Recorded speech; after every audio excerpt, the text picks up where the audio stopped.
Alright guys, तो मैं आपको फॉर्म पढ़ा रही थी और फॉर्म की बहुत सारी चीज़ें मैं आपको बता चुकी हूँ ऑलरेडी, बहुत सारे इनपुट के टाइप्स बता चुकी हूँ, बट बहुत कुछ है जो अभी रहता है फॉर्म में जानना। अभी ये एक्शन एट्रीब्यूट हमारे किसी काम का नहीं है क्योंकि हम इसको अभी बाद में देखेंगे, ठीक है।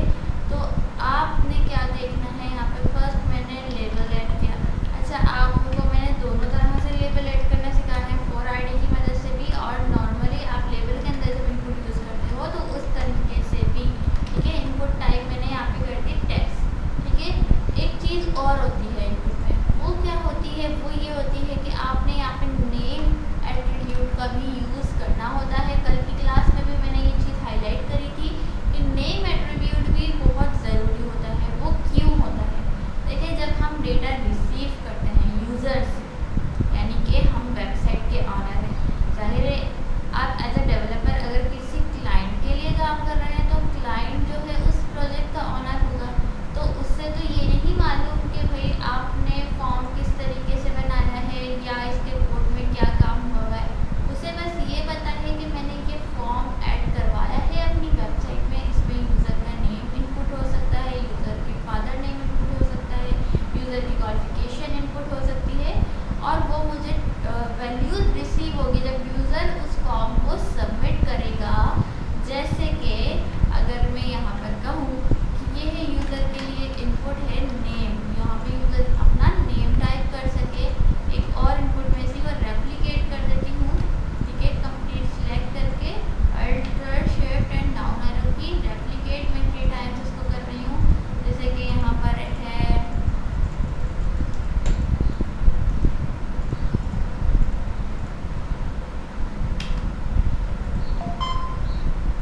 यहाँ पे जैसे है फादर नेम और यहाँ पर है फादर नेम, ठीक है। और यहाँ पर हम कर देते हैं कोई सी भी, यहाँ पे सब्जेक्ट लिख देते हैं, ठीक है। कुछ भी आप यहाँ पर रख सकते हो, ठीक है। मैंने तीनों इनपुट्स ऐड कर दिए। अब यूज़र यहाँ पर आया, जैसे इनकी वेबसाइट है हमारी, बहुत अच्छा सा फॉर्म बना हुआ है। यहाँ पे यूज़र नेम लिखे हैं, फादर नेम लिखे हैं, सब्जेक्ट लिखे हैं। तो क्लाइंट को तो क्या दिख रहा है, जिसकी वेबसाइट है, कि ठीक है भाई यूज़र या नेम देगा या फादर नेम देगा या सब्जेक्ट देगा और उसको यूज़र का नेम, फादर नेम और सब्जेक्ट मिल जाना चाहिए। बट वो किस फॉर्म में मिलता है, वो इस फॉर्म में मिलता है। मैं थोड़ा सा दिखाऊँ, इसी में दिखा दूँ बन के आप कंफ्यूज ना हो जाए, कहीं ये भी कोड नहीं है। नोट पैड पर दिखा देती हूँ, देखो इस फॉर्म में मिलता है कि जो हम इनपुट में नेम रखते हैं, लाइक इस इनपुट का नेम भी मैंने एक दे दिया, इस इनपुट का नेम दे दिया यूज़र नेम। एग्जाम्पल है ना, इस इनपुट का नेम क्या मैंने दे दिया, यूज़र नेम, नेम एट्रीब्यूट के अंदर, और यूज़र ने इसमें कोई वैल्यू पुट करी। अब मैं यहाँ पे गई, यूज़र ने इसमें वैल्यू पुट करी वरीशा, सही है, अपना नेम दे दिया। तो क्लाइंट को जब उसने सबमिट बटन पे क्लिक किया, यहाँ पे एक सबमिट बटन भी दे देते हैं, ठीक है। सबमिट बटन पे क्लिक किया, बटन टाइप सबमिट,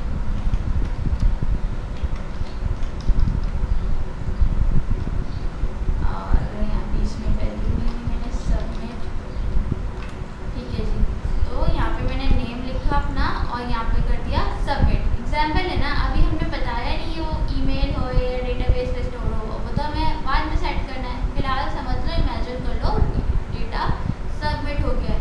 तो जो वेबसाइट का ऑनर है, चाहे वो आप हो, चाहे कोई क्लाइंट हो या कोई भी हो, तो उसको यूज़र की डेटा कैसे रिसीव होगा, यूज़र का डेटा इस तरीके से रिसीव होगा।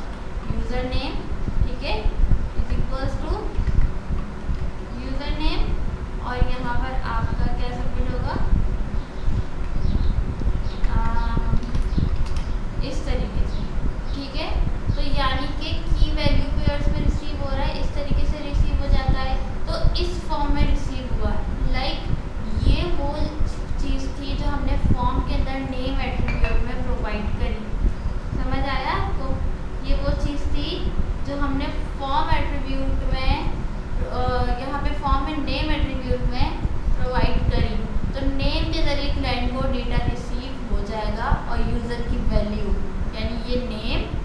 यूज़र की वैल्यू इस तरीके से रिसीव होगी। तो क्लाइंट को तो कोडिंग का कुछ नहीं मालूम, तो होगा क्या, क्लाइंट बस इतना देखेगा, ठीक है। चाहे वो ईमेल में स्टोर करवाना है या किसी मतलब कहीं भी स्टोर करवाना है, वो तो हम बाद में डिसाइड करते हैं, बट जो वैल्यू रिसीव होती है ना वो इस तरीके से होती है। क्लाइंट ने ये देखा कि यूज़र नेम ये है और इसकी वैल्यू ये है, ठीक है जी। वैल्यू क्या है, जो यूज़र ने टाइप करी है, तो यहाँ पे वैल्यू देने की ज़रूरत नहीं है, ठीक है। मैं वैल्यू का भी आपको थोड़ा सा आगे का बताती हूँ। इसमें तो यूज़र खुद से टाइप कर रहा है, इसमें भी यूज़र खुद से टाइप कर रहा है। अब आपने इसमें नेम नहीं दिया हुआ, फॉर एग्जांपल आपने इसमें कुछ भी नहीं दिया हुआ, यूज़र ने वो आपके वेब पे गया, यहाँ पे वेरिफाई सेट किया, यहाँ पे फादर नेम सेट कर दिया, ठीक है। होगा क्या कि आपका जो है यहाँ पे कुछ भी नहीं आ रहा होगा, ठीक है। आपको सिर्फ वैल्यू रिसीव होगी, वैल्यू रिसीव होगी, फिर क्या फ़ायदा, क्लाइंट को समझ आएगा कि ये वैल्यू किसके लिए है, क्लाइंट को समझ आएगा ये वैल्यू ब्लैंक क्यों है, मतलब ये यूज़र की कौन सी वैल्यू, यूज़र का अपना नाम है या यूज़र के फादर का, मतलब नहीं समझ आ सकता है ना कि आपका नेम क्या है। बहुत डिफ़िकल्ट हो जाता है। चलो ये छोटा फॉर्म है, हो सकता है आ जाए कि यहाँ पे यूज़र ने डेफिनेटली अपना फादर का नाम सेट किया होगा, बट कोई बड़ा फॉर्म है और डिफ़िकल्टीज आती हैं फिर, तो नेम एट्रीब्यूट ज़रूरी होता है। तो आप नेम में यहाँ पे सेट करते हैं फादर नेम, कि जिस फॉर्म में वैल्यू रिसीव हो, ठीक है। यहाँ पे नेम में सेट कर दें सब्जेक्ट, तो फिर की वैल्यू पेयर्स में वैल्यू रिसीव होगी आपके क्लाइंट को, ठीक है। फिर यहाँ पर जैसे आपके जो नेम में आ रहा है फादर नेम, यहाँ पे सेट हो जाएगा फादर नेम, ठीक है जी।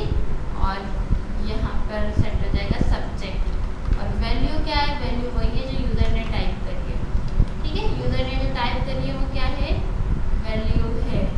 मैं यहाँ पे सब्जेक्ट कंप्यूटर साइंस लिख देती हूँ, ठीक है, कंप्यूटर साइंस। ऑलराइट, होपफुली आपको समझ आ गया होगा इस तरीके से रिसीव करने के लिए आपको नेम एट्रीब्यूट क्यों ज़रूरी है, क्यों आपको यहाँ पे प्रोवाइड करना चाहिए नेम एट्रीब्यूट। ऑलराइट, अब मैं आगे बात कर लेती हूँ। 2 से 3 चीज़ आपने यहाँ पे फॉर्म ऐड कर दिए, ठीक है। हो सकता है आप यहाँ पर प्लेस होल्डर भी देना चाहें यूज़र को थोड़ा सा डिफाइन करने के लिए, तो आप प्लेस होल्डर का एट्रीब्यूट यूज़ कर सकते हैं। प्लेस होल्डर क्या करता है, आपने कहीं देखा होगा कि यूज़र को थोड़ा सा गाइड कर सकते हैं, प्लेस होल्डर के जरिए गाइड कर सकते हैं कि आप यहाँ पर क्या लिख सकते हैं। लेबल के ज़रिए भी गाइड कर सकते हैं, प्लेस होल्डर के ज़रिए भी गाइड कर सकते हैं। लेबल जो है वो इस तरीके से ऊपर आता है या अलग से हट के आता है, और जो प्लेस होल्डर है वो इनपुट के अंदर ही आता है, क्योंकि हम इनपुट टैग के अंदर ही प्लेस होल्डर का एट्रीब्यूट यहाँ पर ऐड कर रहे होते हैं। जैसे कि मैं यहाँ पे लिख दूँ राइट योर नेम, ठीक है।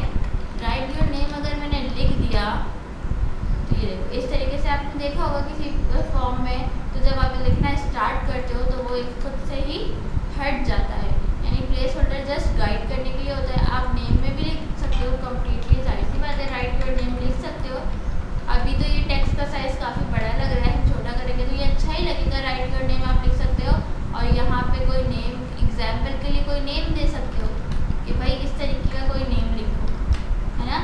आपने फ़ोन नंबर में देखा है, जब आप फ़ोन नंबर के लिए कोई ट्राई करते हो अपने फॉर्म को सबमिट जब करवा रहे होते, किसी भी फॉर्म, किसी ने कभी ना कभी तो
और आपको जो आपकी वैल्यू है ऐसा है कि आप चाहते ही हो कि यूज़र वो फिल ही करे, क्योंकि यूज़र होता है ना कुछ इनपुट छोड़ देता है, भाई मुझे समझ नहीं आ रहा है यहाँ पे क्या देना है, मैं छोड़ देता हूँ।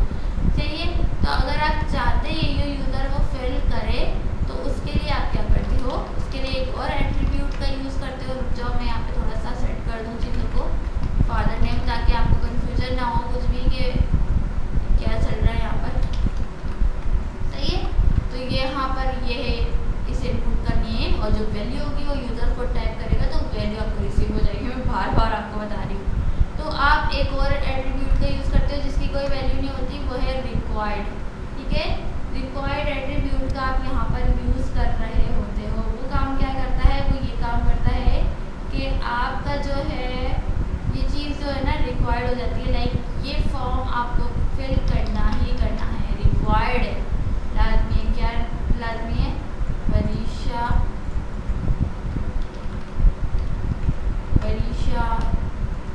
शरफ, और यहाँ पर मैं सबमिट ना कराऊँ तो ये क्या बोल रहा है, देखो please fill out this field. सही है, मैंने रिक्वायर्ड कर दिया, इससे पहले सबमिट नहीं होगा। ऑलराइट, तो आप रिक्वायर्ड वाले ये एट्रीब्यूट भी यूज़ कर सकते हो जिस इनपुट को आप चाहते हो कि यूज़र लाजमी फिल करे।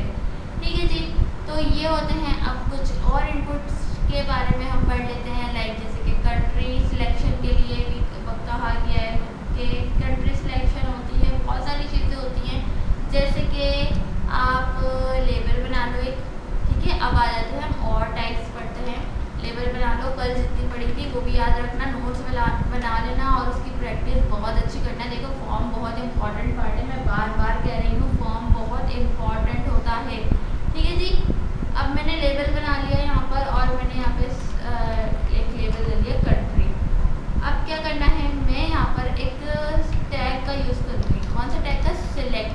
ठीक है, ये यहाँ पर ये इनपुट नहीं है, इनपुट टाइप नहीं है, क्योंकि यूज़र को कुछ इनपुट नहीं करना है, यूज़र को क्या करना है, सिलेक्ट करना है। यूज़र कोई वैल्यू टाइप नहीं कर रहा, इसलिए हम इनपुट नहीं दे रहे। इनपुट हम तब देते हैं जब हमें यूज़र से कुछ टाइप करवाना होता है, यूज़र से कोई किसी फॉर्म में टेक्स्ट रिसीव करना होता है, चाहे वो नंबर के फॉर्म में हो।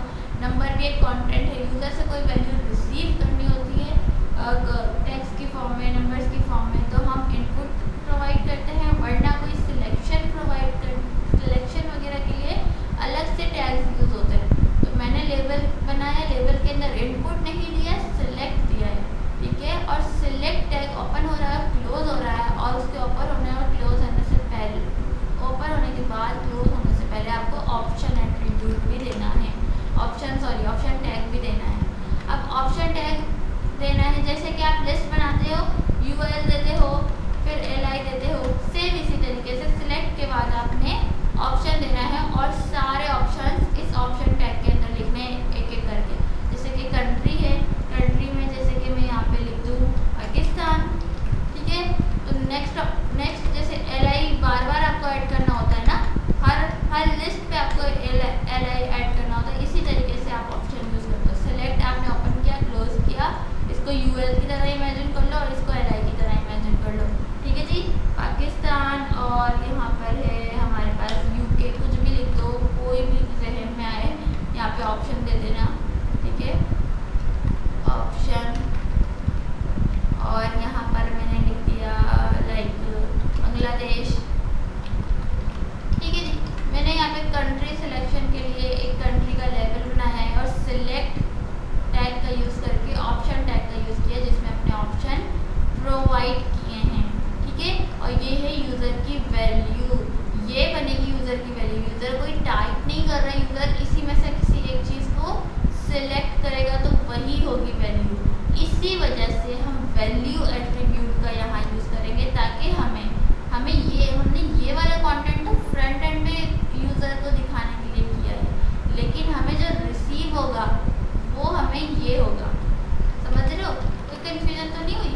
जैसे कि आपका ये पाकिस्तान है, ठीक है, ये आपने फ्रंट एंड पे दिखाने के लिए किया, लेकिन जब यूज़र जैसे सिलेक्ट करेगा, ठीक है, वैसे जब यूज़र टाइप करता था तो वैल्यू उसकी वही, उसके टेक्स्ट की जो चीज़ होती थी वही हमें वैल्यू की फॉर्म में यहाँ पे रिसीव हो जाती थी। मगर अब तो यूज़र कुछ सिलेक्ट कर रहा है, तो ये जो है ये तो हमारा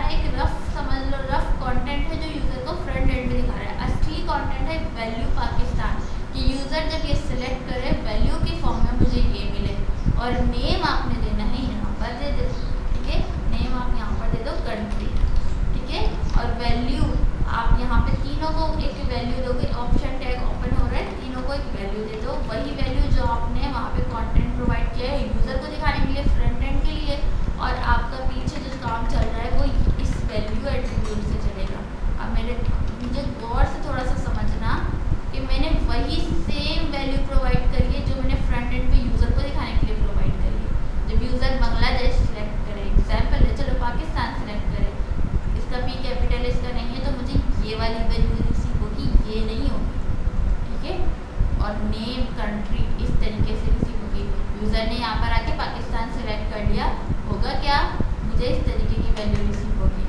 कंट्री, कंट्री क्यों रिसीव हो रही है, मैंने नेम भी दिया है, नेम दिया है कंट्री। अगर मैं इसको ये वाला नेम दे देती, फॉर एग्जांपल है कंट्री माय कंट्री, के माय कंट्री नेम दे देती, तो होता क्या कि माय कंट्री में ही रिसीव होती, माय कंट्री फॉर्म में ये हमारी की वैल्यू पेयर से इस तरीके से रिसीव होती है, इक्वल्स टू, और फिर यूज़र इसमें से जो सिलेक्ट करता, तो इस वजह से ही मतलब ये चीज़ हमें रिसीव नहीं होगी, उसकी वैल्यू जो हमने दी हुई है एट्रीब्यूट में वो रिसीव होगी। जैसे यहाँ पे यूज़र को हमने बांग्लादेश तो दिखा दिया, लेकिन हमने यहाँ पर बांग्लादेश यहाँ पे इस तरीके से दिया है, तो हमें ये चीज़ रिसीव होगी, ठीक है। हमें ये चीज़ रिसीव होगी कि यूज़र ने ये सिलेक्ट किया है, ऑलराइट। तो आप जो है वही सेम वैल्यू इसलिए कह रही हूँ, सेम वैल्यू दो जो यूज़र को फ्रंट एंड में दिखाने के लिए जो कंटेंट में दे रहे हो, सेम वैल्यू में भी दो, ठीक है। अब वैल्यू हम एट्रीब्यूट इसलिए यूज़ कर रहे हैं क्योंकि यहाँ यूज़र बेचारा कुछ टाइप नहीं कर पा रहा है, यहाँ सिलेक्ट कर रहा है, जब टाइप करता था तो वही हमें वैल्यू की फॉर्म में रिसीव हो रहा था, अब जहाँ वो टाइप नहीं कर पा रहा है तो हमें वैल्यू भी खुद ही देनी पड़ रही है कि यूज़र इसमें से जो सिलेक्ट करे हमें उसी तरह की वैल्यू रिसीव हो जाए, ठीक है। तो नेम एट्रीब्यूट आपने डायरेक्ट सिलेक्ट टैग में यूज़ किया और वैल्यू एट्रीब्यूट तीनों ऑप्शन में आपने यूज़ कर ली, ऑलराइट। होपफुली समझ आ गया होगा आपको। ये को कंट्री है यूके, बांग्लादेश, क्लाइंट जो यहाँ पर यूज़र यहाँ पर आकर जो भी आपको बांग्लादेश सेलेक्ट किया, पाकिस्तान सेलेक्ट किया, सबमिट करवाया, तो हमें ये समझ लो इस तरीके से माय कंट्री करके वैल्यू रिसीव हो जाएगी पाकिस्तान, ठीक है। पाकिस्तान का कैपिटल भी हमने स्मॉल रखा था, तो इसी उसमें स्मॉल में ही हमें रिजल्ट मिलेगा। माय कंट्री का एम जो है कैपिटल है, ठीक है। जिस तरीके से हमने कोड में प्रोवाइड किया सेम उसी फॉर्म में हमें डेटा रिसीव हो रहे होंगे, ठीक है जी, ऑलराइट। फॉर्म का समझ आया। अब जो है एक और है यहाँ पर सिलेक्शन किस तरीके से होती है, वो चेक बॉक्स होते हैं, यानी कि कोई हॉबीज़ वगैरह कुछ नहीं होती है। लाइक यहाँ पे मैं एक कमेंट कर देती हूँ, जैसे कि कंट्री, ठीक है, ताकि आपको हाईलाइट रहे कंट्री, और यहाँ पे मैं हाईलाइट कर देती हूँ चेक बॉक्स। चेक बॉक्स क्या होते हैं, जैसे कि हॉबीज़ वगैरह पूछने होते हैं किसी से, आपने देखे होंगे बहुत सारे फॉर्म होते हैं जिसमें हॉबीज़ वगैरह पूछे जा रहे होते हैं कि क्या हॉबीज़ है आपकी, तो आप चेक लगा रहे होते हैं उस पर कि मेरे ये भी हॉबी है, ये भी हॉबी है ना, इस तरीके से। तो वहाँ पर आप इनपुट टाइप का ही यूज़ करते हो, ठीक है जी, इनपुट टाइप का ही यूज़ करते हो, लेकिन वो टाइप जो जाती है वो चेक बॉक्स की सूरत में आती है, यानी कि हमने यहाँ पे इनपुट तो ऐड किया यूज़र के लिए, इनपुट तो हम प्रोवाइड कर रहे हैं, बट वो हमने कंडीशन उसकी चेंज कर दी टाइप से, जैसे कि डेट से, और जैसे हम कैलेंडर दे रहे थे तो हमने उसकी कंडीशन चेंज कर दी, ठीक है जी। अब यहाँ पे रूल्स होते हैं, उसको अगर आप बहुत ज़्यादा डीपली समझोगे, भाई इधर इनपुट क्यों यूज़ हो रहा है, इधर सेलेक्ट क्यों यूज़ हो रहा है, तो बहुत कन्फ्यूजन है। देखो, जो आप जब सीख रहे हो तो आपको ये चीज़ों को याद रखना पड़ेगा, और ऐसा नहीं है कि आप एक एक करके बैठो अब याद करो। जब आप फॉर्म बना रहे होगे तो आपको ये चीज़ें खुद ऑटोमेटिकली याद हो जाएंगी, ठीक है। अब चेक बॉक्स देने के लिए आप इनपुट का यूज़ करते हो, बट टाइप उसकी चेंज कर देते हो। इनपुट आप यूज़ करो और टाइप यहाँ पर आप कर दो इसकी, जैसे कि चेक बॉक्स, ठीक है। तो ये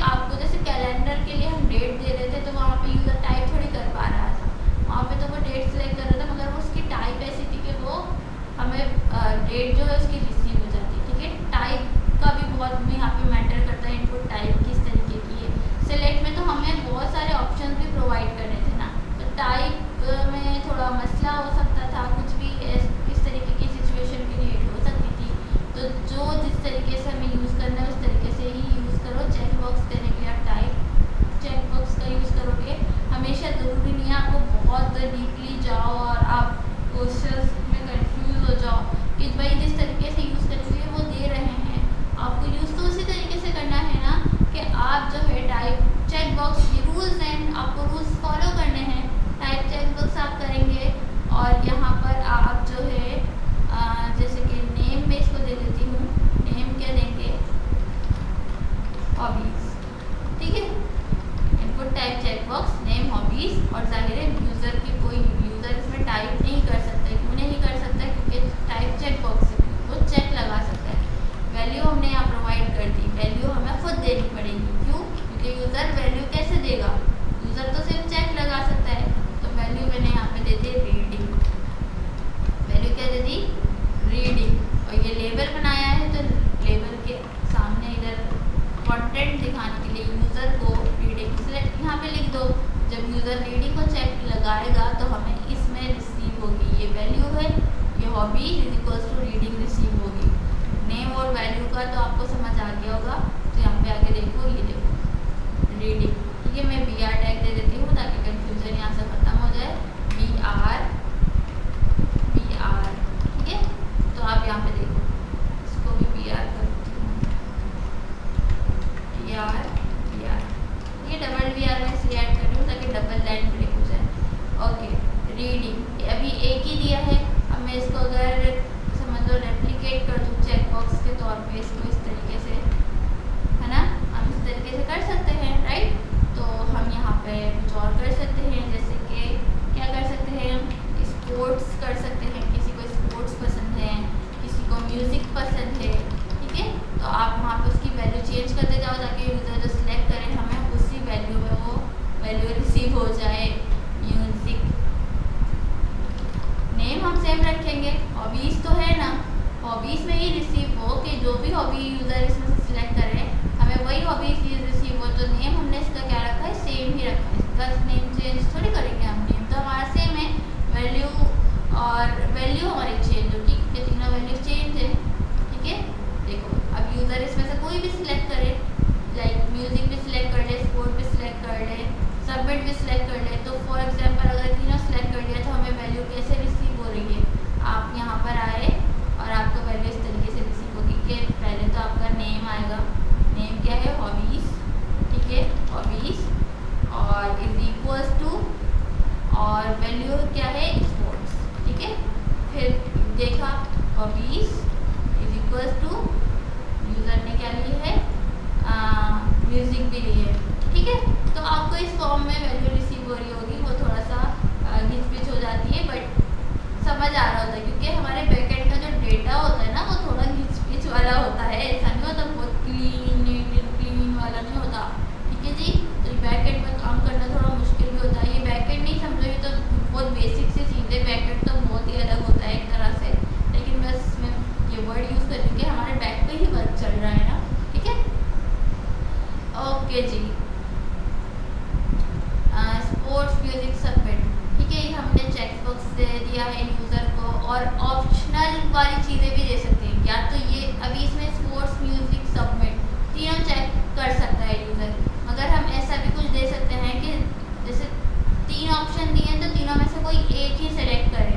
उसके लिए हम टाइप रेडियो का यूज़ करते हैं, इस चीज़ का यूज़ करते हैं, टाइप रेडियो का।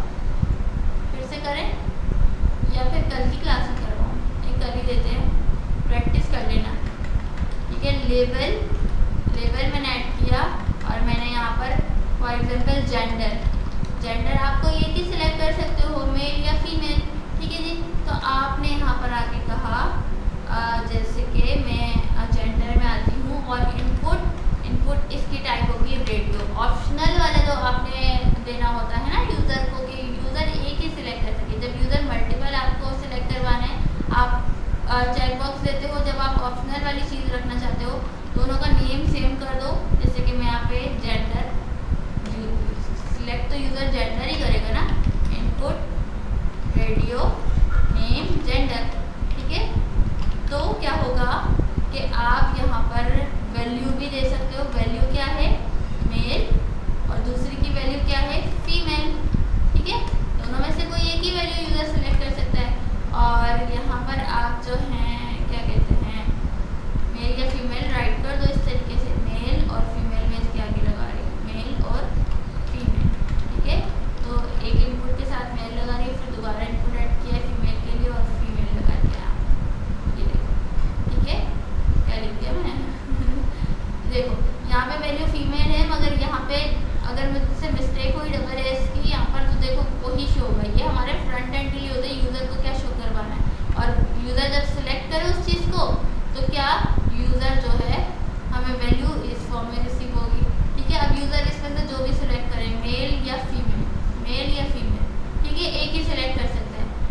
एग्जाम्पल के तौर पे अगर हमने रेडियो बनाया और नेम जो है आपका कुछ और आपने कर दिया, लाइक कोई और ऑप्शन ऐड करना है, लाइक सिलेक्ट, फॉर एग्जाम्पल इसमें भी मुझे कंट्री का ही करना है, कोई एक ही कंट्री सिलेक्ट कर सकते हो और वैल्यू आपने यहाँ पे दे दी पाकिस्तान। तो वो इस ग्रुप से हट गया क्योंकि इस ग्रुप का नेम जेंडर था, उसमें से कोई एक ही सिलेक्ट कर सकता था यूज़र, ठीक है। अब यहाँ पर ये दूसरा ग्रुप स्टार्ट हो गया जिसका नेम है कंट्री, ठीक है। उसकी वैल्यू इन दोनों में से यूज़र देखेगा सेम नेम है, यानी इनमें से कोई यूज़र एक ही सिलेक्ट कर सकता है और जब एक सिलेक्ट करेगा तो मुझे यहाँ पे शो करवाना है, ठीक है। जेंडर इज इक्वल्स टू, और यूज़र आप मेल सेलेक्ट कर रहे हो फीमेल सेलेक्ट कर रहे हो, टाइप रेडियो है ना, नेम सेम दे दो, जेंडर में दोनों जेंडर में से एक ही सिलेक्ट कर सकते हो। अब यहाँ पे नेम कंट्री आपने कर दिया है, अब आपको कंट्री के लिए एक बिल्कुल अलग बन जाएगा ना वो, कि आपने यहाँ पे नेम चेंज कर दिया है, अब वो अलग बन जाएगा। आपको ये देखेगा आप कंट्री में यूज़र क्या सिलेक्ट करता है, तो आपने यहाँ पे पाकिस्तान सेलेक्ट करना है तो आप पाकिस्तान सेलेक्ट कर दो, ठीक है। एग्जाम्पल है कि ऑप्शन आपको नेम की आपको इमेज बता रही हूँ, इन दोनों में से एक ही सिलेक्ट करोगे और फिर यहाँ से अलग, क्योंकि फिर इस तरीके से कंफ्यूज मत हो जाना, क्योंकि फिर ये आपने अलग ग्रुप में कर दिया। अब यूज़र को ये अलग नेम में डेटा जो है सबमिट करवाना पड़ेगा, ठीक है। यानी कि जो हमारा ब्राउज़र है वो अलग ये देख रहा है ना कि ये तो अलग ग्रुप का मेंबर हो गया ये दोनों एक ही ग्रुप के थे, इन दोनों में से इन दोनों का नेम सेम था, तो मैं यहाँ पर ऑप्शनल है, हमने रेडियो टाइप दी है तो इन दोनों में से कोई एक ही करवा सकता हूँ। रेडियो टाइप का मतलब क्या है, ऑप्शनल वाली चीज़ें जो होती हैं, ठीक है। ऑप्शंस जो आप यहाँ पे प्रोवाइड करते हैं, ऑप्शंस बोल रही हूँ, ऑप्शनल बोल रही हूँ, ऑप्शंस, ठीक है। ऑप्शंस जो आप प्रोवाइड करते हैं उनमें से कोई एक ही आप वैल्यू प्रोवाइड कर सकते हैं, और यहाँ पे आपने नेम चेंज कर दिया तो अब इसको अलग से ही देखना पड़ेगा, अच्छा इसका नेम कुछ और है तो हो सकता है सेम नेम का यूज़र कुछ और भी दे दे, ठीक है। सेम नेम का यूज़र कुछ और भी दे दे, नेम कंट्री करके सेम नेम यहाँ पे ऐड करो, वैल्यू यहाँ पर ऐड करो और वैल्यू यहाँ पे कर दो इंडिया फॉर एग्जाम्पल, ठीक है। तो अब ये दोनों एक ही ग्रुप के हो गए कि अच्छा जी मेल में है, जेंडर में है फीमेल, और कंट्री वाले में है, मैंने क्या किया टाइप टेक्स्ट कर दिया रेडियो, ठीक है, और कंट्री वाले में है पाकिस्तान है इंडिया। अब इन दोनों में से कोई एक सिलेक्ट कर सकते हो, इन दोनों में से कोई एक सिलेक्ट कर सकते हो। चलिए जी, दोनों के नेम चेंज है, दोनों अलग ग्रुप के हैं, आपको यहाँ पे BR देना पड़ेगा, वरना ये मतलब मैंने ये करके इसलिए दिखाया कि कन्फ्यूजन क्रिएट ना कर दो। नेम वगैरह में तो आप ये बोलोगे कि ऐसा तो नहीं है, मैं तो दो सिलेक्ट कर पा रहा हूँ, भैया आपने दोनों को नेम तो अलग रखा है ना, वो तो फिर अलग से नेम और वैल्यू प्रोवाइड करेगा, तो फिर वो तो अलग अलग ही हुआ है। चलिए जी, समझ आ गई। अगर कोई कन्फ्यूजन यहाँ तक है तो मुझे ज़रूर बताना। मिलते हैं नेक्स्ट क्लास में, अभी के लिए अल्लाह हाफिज़।